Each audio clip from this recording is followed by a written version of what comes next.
Welcome to BookJuice, where we don't just chase success stories, we sit with the chaos that built them. Let me ask you something. Have you ever been so obsessed with a dream that it scared you? Not because it was impossible, but because you knew if you didn't go after it, you'd regret it for the rest of your life? That's what Shoe Dog is about. It's the real story behind Nike, told by the man who built it from the trunk of his car. But don't expect clean success tips and polished advice. Phil Knight doesn't hand you a blueprint. He gives you the battlefield. This book isn't about business. It's about belief.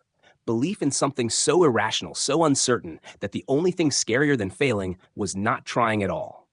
Phil was 24 years old. He had no plan, no money, and no clear path. Just one idea: import Japanese running shoes to the US and sell them to athletes. He called it his crazy idea. And instead of waiting for permission, he got on a plane and chased it down. What followed wasn't a rise, it was a war. A war against suppliers, banks, lawsuits, betrayals, burnout, every single thing that should have broken him.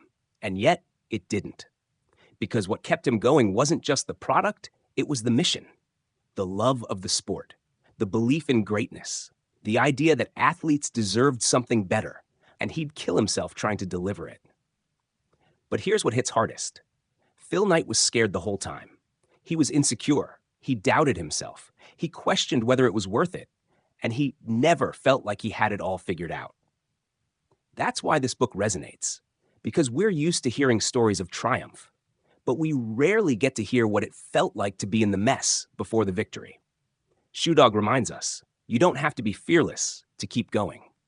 You just have to be committed. It's okay to be messy, unsure, even lost, as long as you keep moving. This isn't about building a brand. It's about building yourself through struggle, about how obsession, when directed with purpose, becomes power. And you can feel the weight of that throughout this story. Phil wasn't chasing money. He was chasing meaning. And every decision he made, even the stupid ones, came from a place of passion and purpose. He calls his company his existential act. Think about that. His brand wasn't just a business. It was who he was, his joy, his fear, his fight.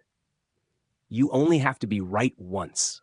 No matter how many times you stumble, if you stay in the game, that one shot can change everything. And yes, we say it out loud because it matters. So let me ask you, what's your crazy idea? The one you keep pushing to the side because it feels too big, too risky, too unknown. What if it's not too late? What if all it needs is for you to stay in motion? Drop it in the comments. Let's talk about the dreams that keep tugging at us, even when everything around us says, be realistic. And hey, whether you're driving, multitasking, or just trying to get your mind back in the game, that's why BookJuice is here. Reflections made for people on the go. Quick, powerful, real.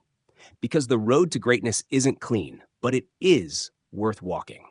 Grab the book, lock into your vision, and remember, this is BookJuice, short reflections, lasting fire.